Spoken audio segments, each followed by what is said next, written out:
The orange horse. It couldn't be. I dropped the reusable bags, but kept walking, kicking through the pile on my way into the store. Chris? Shannon asked. The bags? Yeah. I didn't stop, leaving her behind in the lobby. I walked through the produce section to clothing to housewares to a wall of toilet paper. The Value Club had everything but an easily accessible back door. Shannon found me sitting on a gigantic multi-pack of triple-ply quilted. The good stuff. Hi, I said, afraid to look at her. Hi, she said before sitting beside me. The pack was so wide, practically a couch. Did you know Value Club is actually the last price club, and the managers pooled their money to keep it out of the Costco merger? I did, Shannon said. Someone mentions it every single time we shop here. She squeezed my kneecap. Want to tell me why you're sitting on toilet paper? That's new. Can we leave first? My wife's dark eyebrows knitted with concern. Chris, what's going on? We have to go, Shannon, I urged her, panic beginning to rise. The orange horse, I whispered, is here. I covered my mouth, afraid that it might hear. The what?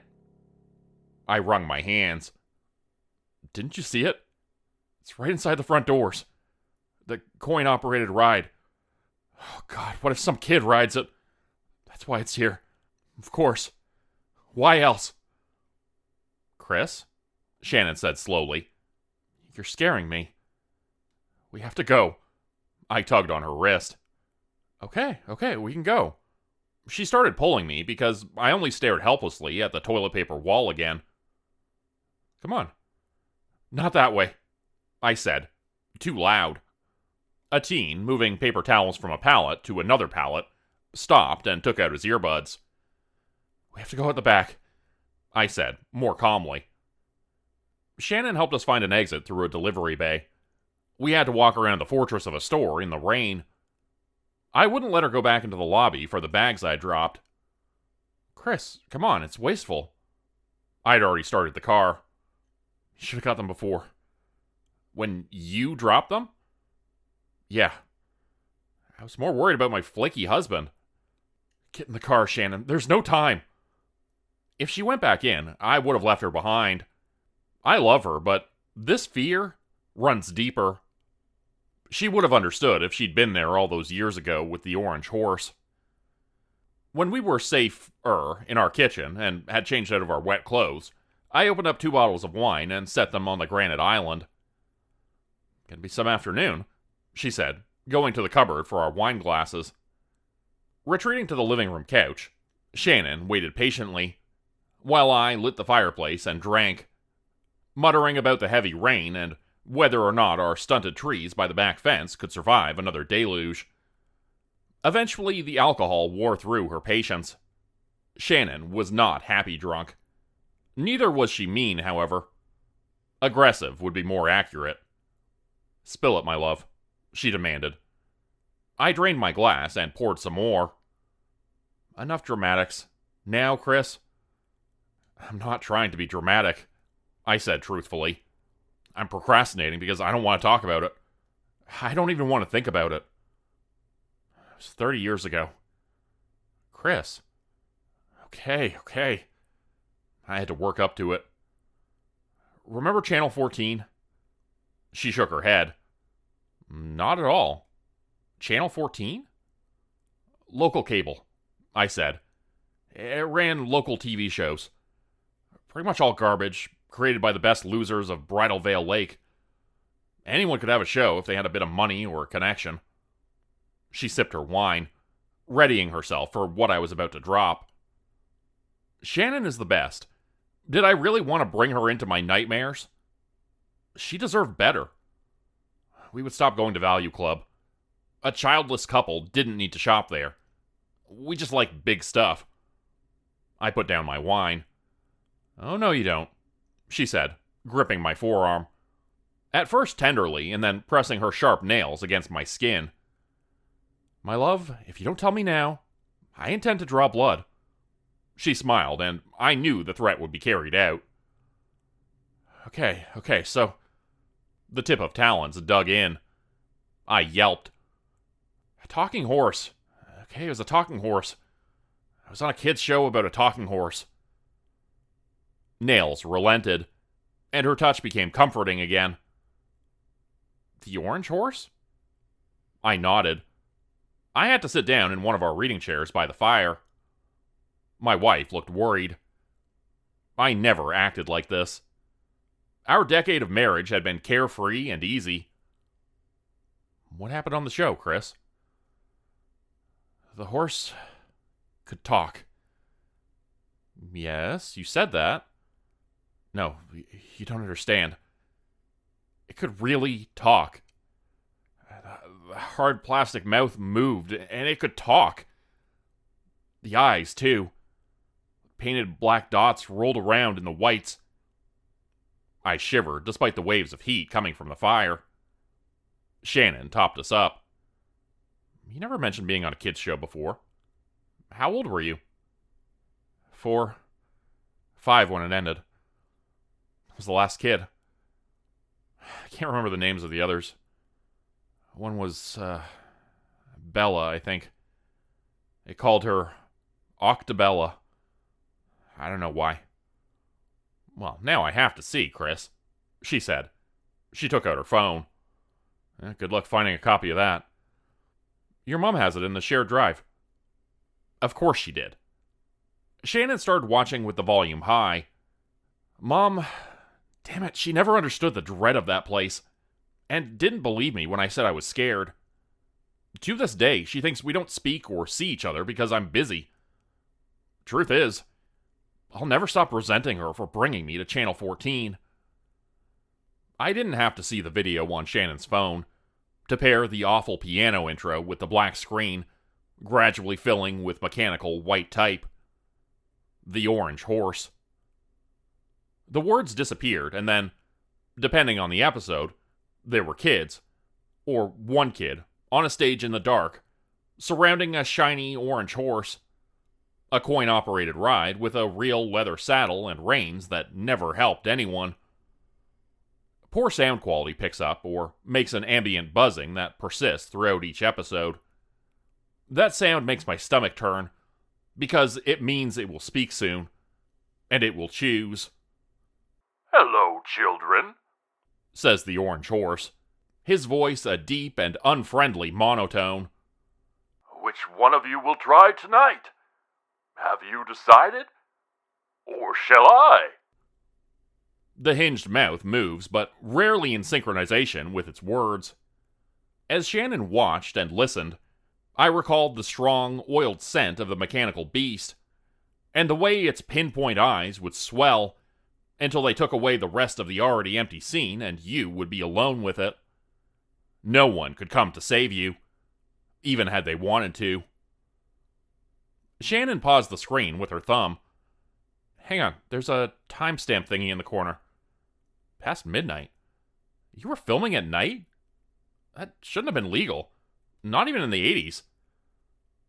We weren't recording, I said, trembling so hard I could barely drink. It was live. There wasn't a script. No rehearsals. No crew. Just us and the horse. Shannon knelt down and weaved her fingers with mine. My love, there must have been some people. Somebody filmed this. Your mom, for all her faults, wouldn't have ditched you with nobody. She brought a toddler there at midnight, I said, more angrily than expected. You overestimate her parenting. Still, Shannon's suggestion stirred up a memory. There had been an old man. A somber, silent guy. I don't remember him saying anything. He opened the studio doors and ensured they closed behind me. Have fun, my mom would say from the walkway outside. Channel 14 was a small, squat building, a brown, windowless rectangle. It had been on the outskirts of Bridal Veil Lake beside a strip joint that never changed its sign. Grand opening, December. The old guy would point the way to the heavy curtain at the end of a long, dim hallway.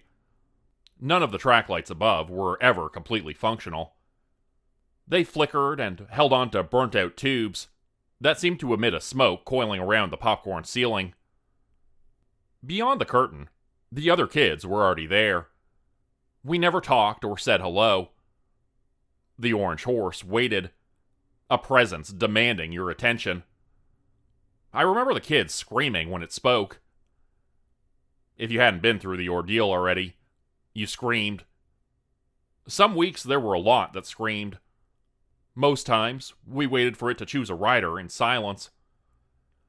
Often, the heavy oil odor would turn my stomach. There was another little girl in a knitted pink sweater. She used to hold my hand until the night she was chosen. I never saw her again after that. I remember her ride. I remember prying my fingers from hers, and how she cried when the orange horse said her name. Stirrups, a rein, and the pommel were all too big for children. The saddle had been made with adults in mind, it seemed. Aaron, it's your turn to ride. Time to see what wriggles inside. Its rhyme was as clumsy as its mouth. The eyes rolled and stopped with a sharp click that always made the chosen rider flinch. They were just dots of paint. And yet, you just knew when the orange horse stared at you. Her little hand slipped on the hard plastic mane as she tried to climb up. I steadied her and helped her on. She wrapped the reins around her forearms. The stirrups were too low. She couldn't put her feet through, so she tried to brace her heels against the lump of tail fused to the orange body. Others had tried that too. The ride started gently at first, and then, without warning, Chris? Chris! Shannon was shouting at me. A frantic shrieking tore from my throat. I lay on the floor by the fireplace, and the waves of heat were too much. Sweat and drool and tears ran in rivulets down my face and body. My wife held me without judgment, and rocked me back and forth as she did when this would happen in the middle of the night. "Oh God, it's your night terrors," she said. "This is what they're all about." "Yeah," I admitted weakly. "Did you see it? Did you see what it did?" She shook her head. "The ride starts and the footage ends immediately. You were so cute, but yeah, not happy. None of the kids looked very happy." We weren't. Shannon tapped her phone and brought it to her ear. "What are you doing?" "Calling your mom," she said. "What? Why?" I tried to get up and found that more difficult than expected due to drunkenness and wobbly limbs full of fear. "Hey, Jacqueline? Yeah, it's Shannon." She walked off, and I heard the door swing open and bang shut. Her voice became an angry murmur through the walls. Not a nice drinker at all. I sprawled on the couch and watched the fire. The side door banged again, and Shannon stood above me. "Let's go." She took my hand and started pulling. "What? Where?" I was afraid I already knew. "To that stupid horse ride." I leaned back, and she groaned from the sudden extra weight. "Come on, Chris. You need to see that it's just a toy and nothing..." "It's not. It's not. I'm not going back. We're never going there again." "Chris, sweetheart," she said with false patience. "Your mom explained it all. You wanted to be on the kids' show because you watched it on TV. She thought it'd be a good way for you to meet some other kids. When it was canceled, she said you were sad." "And you believed her?" I wrung my hand out of Shannon's. "What about all the kids?" "What about them?" "They didn't come back." I tried to remember Aaron's ride and what had happened. The orange horse always got carried away and the kids fell off. And then, I couldn't remember. "So you think the orange horse killed them? And your mom thought that was great and kept bringing you?" "Chris, be reasonable. There's no mention of this show on the internet, and nothing about kids dying on a show or going missing. Was it a weird experience? For sure. Did it traumatize you? Yes. Was a plastic horse somehow responsible, or were you just so young that your mind misinterpreted details, got confused, and made it scarier than it seemed? Shannon, I said, weary from her rant. You weren't there. True, but where was I when I was 4? I couldn't tell you. We barely remember anything before 5. And what we do recall can be easily misconstrued due to our undeveloped kid brains. She was beginning to make sense, and I started to feel a little dumb. The fear remained, however, and I didn't want to go to Value Club. We argued some more and came to a compromise by evening. Baby steps. We'd pay the Orange Horse a quick visit after supper, and I could say when it was time to leave. The store didn't close until 9. Since we were a little drunk, we'd take a taxi. It all seemed so reasonable. I hesitated outside the automatic sliding doors. A steady stream of customers gave us looks, some irritated, as they passed around Shannon and I. She tugged gently on my arm and whispered support. Every instinct told me to run. That thing waited inside, just on the other side of some opaque glass. I held my breath, closed my eyes, and let her be my guide. The oiled saddle clotted the air with its odor. I gasped because I thought we were close to it. When I opened my eyes, the stench seemed to fade, and the Orange Horse was still some meters away. Its long body gleamed beneath the huge lights hanging from the ceiling. I could see our faint shadows in its hindquarters. You okay, Chris? Shannon asked. Do you want to go? I kept staring at the horse's face. The pinpoint eyes were needles. The closed mouth hid teeth. There were teeth in there. Surely that hadn't been a false memory. Chris? Do you have a quarter? She opened her hand, the warm coin inside. You don't have to. Really, I'm sorry if I was pushy. Clearly this thing freaked you out a lot when you were a kid. Imagine how tired you must have been. Filming at midnight? I remembered the last show. Christopher, It said. it's your time to ride. Time to see what wriggles inside. 5 years old and I felt 100. I was the last one. The only kid on the stage that night. The Orange Horse had no one but me to choose. So, I started climbing up to the saddle before its clunky mouth shut. But then, I slipped off. I told Shannon. You what? She'd been staring at the Orange Horse too, and had her arms wrapped around herself. This thing is sort of creepy. No wonder you're traumatized. Gotta be worse in the dark. Alone? When it was my turn, I said, there was no one there to catch me when I lost my grip on the stupid mane. I fell and cut my lip, I think. Someone came and brought me outside to my mom. She was smoking and sitting on the hood of our car. My lip got so fat. Why were you alone? I don't know.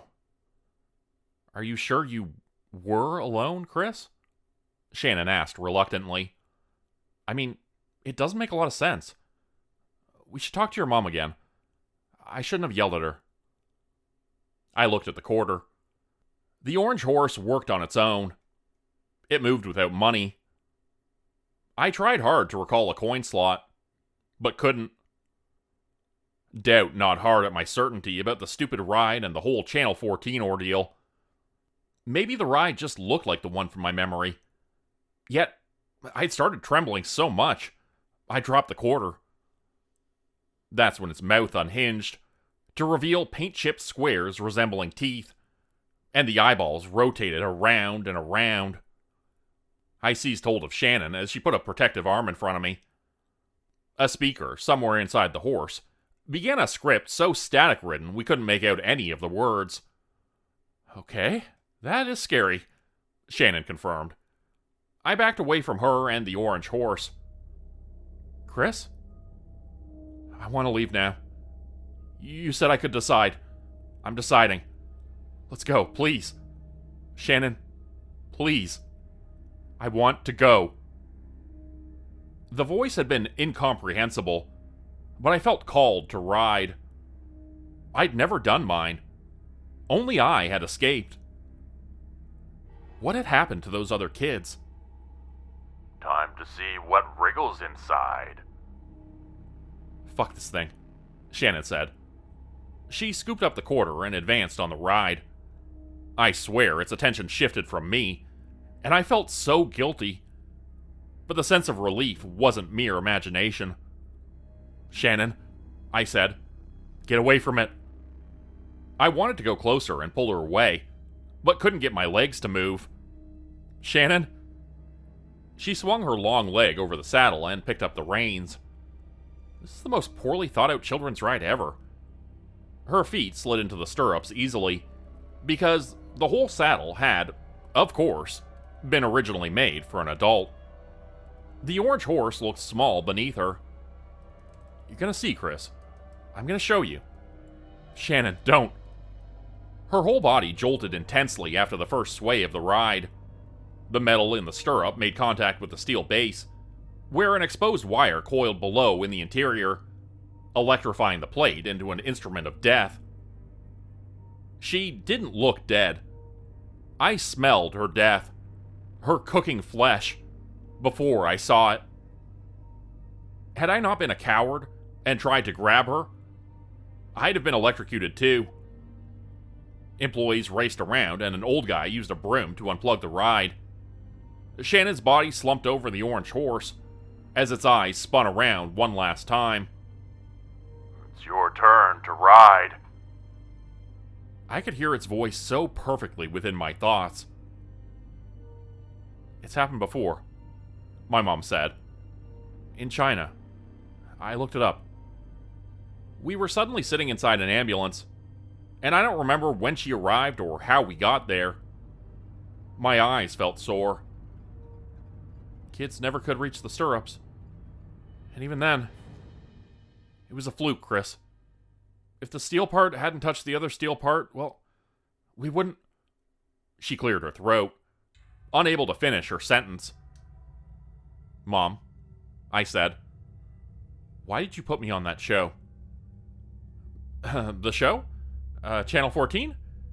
She pretended to clear her throat again. You were fascinated with that horse.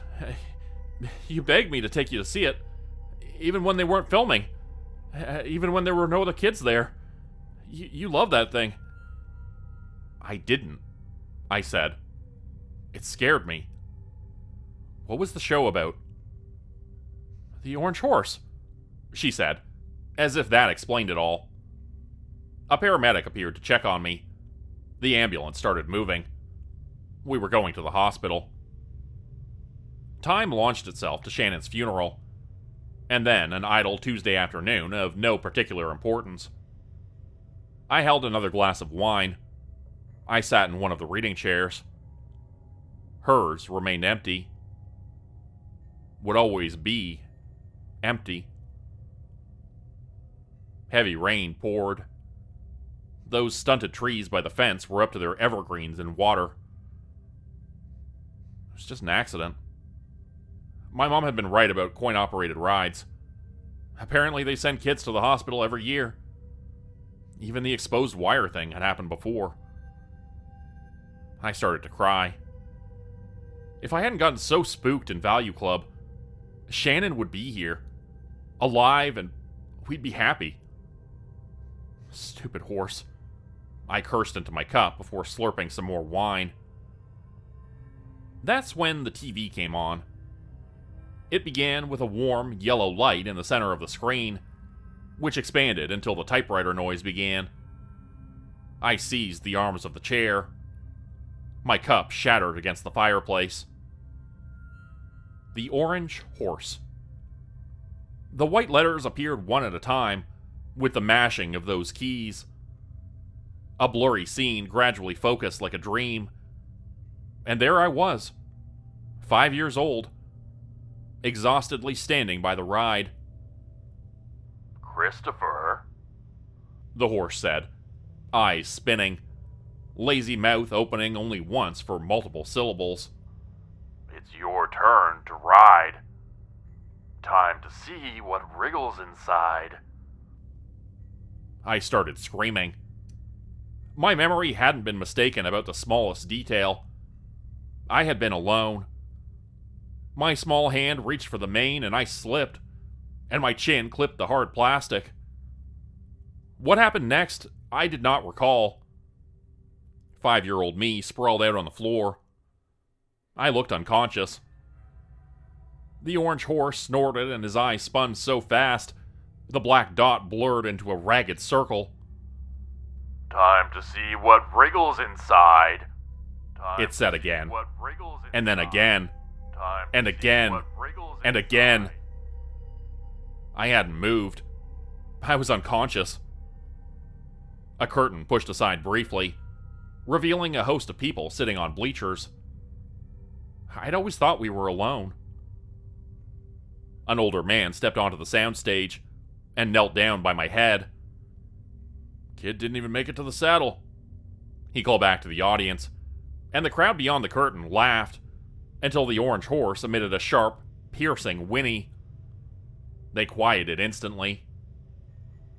The older man's smile fell and he bowed his head low, mumbling apologetically as he scooped me up.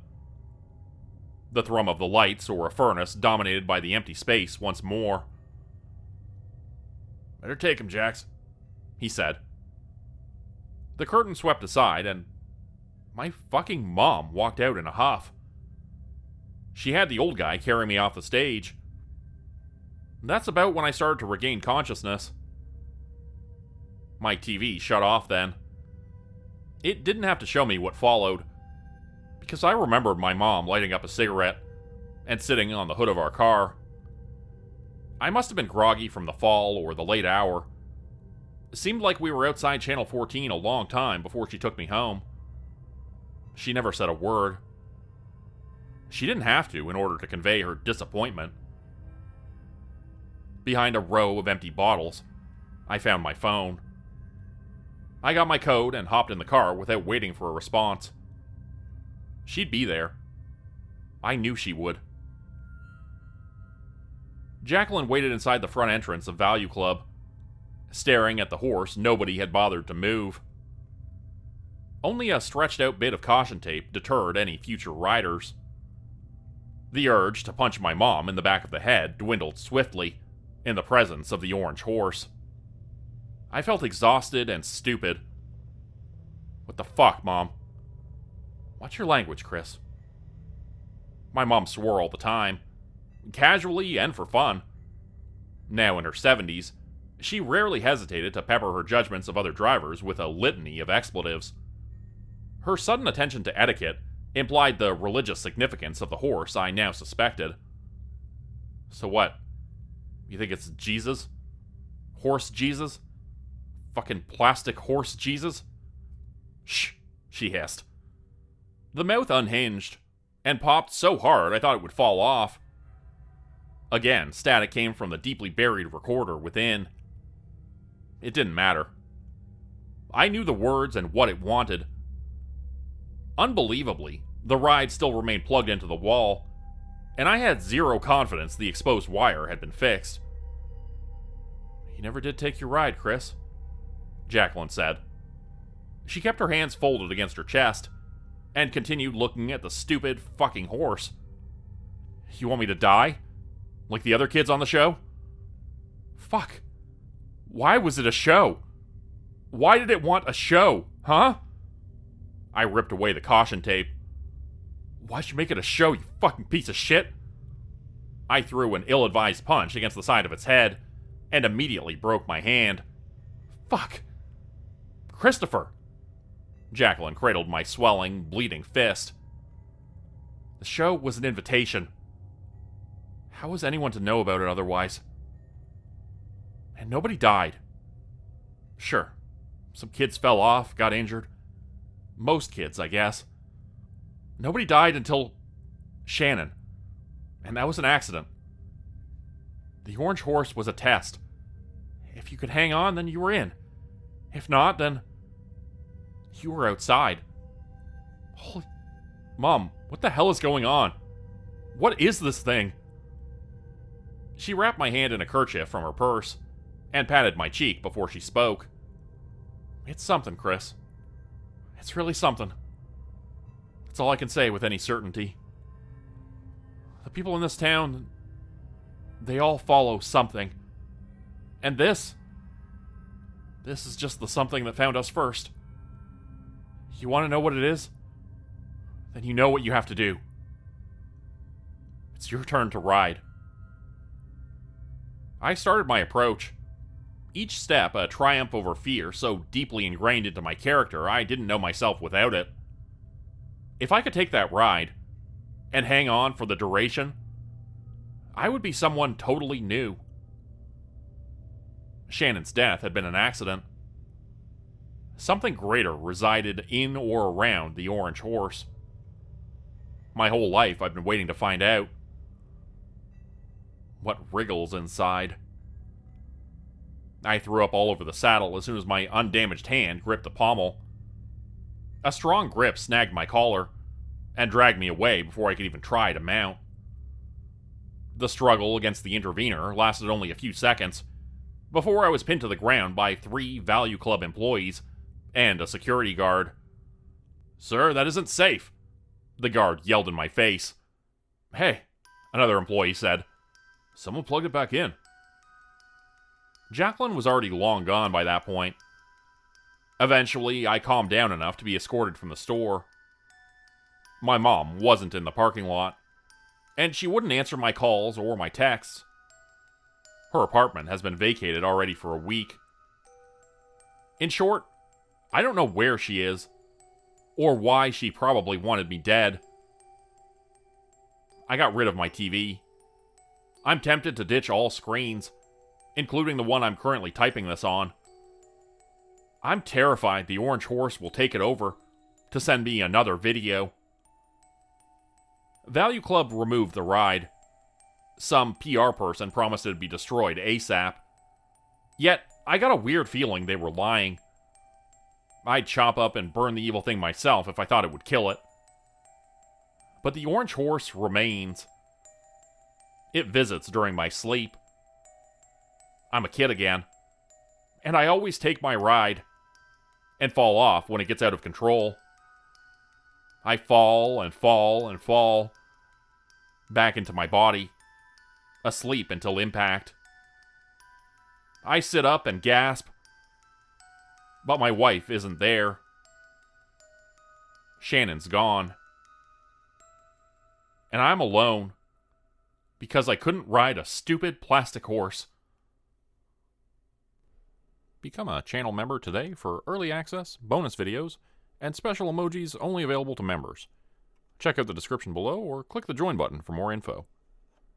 If you'd like another way to help support the channel, please consider joining my Patreon page at patreon.com/JordanGroupHorror. As a patron, you'll get access to bonus videos and content. You'll be credited at the end of every video going forward, and if you decide to stay for 3 months, I'll name a character after you which will be featured in a Hollow's End story. Links to join the Patreon are in the description. Thanks everyone for listening. Please like, subscribe, and comment to help the channel continue to grow. And see you again next time at 4 p.m. Eastern Standard Time. Hope you have a great night.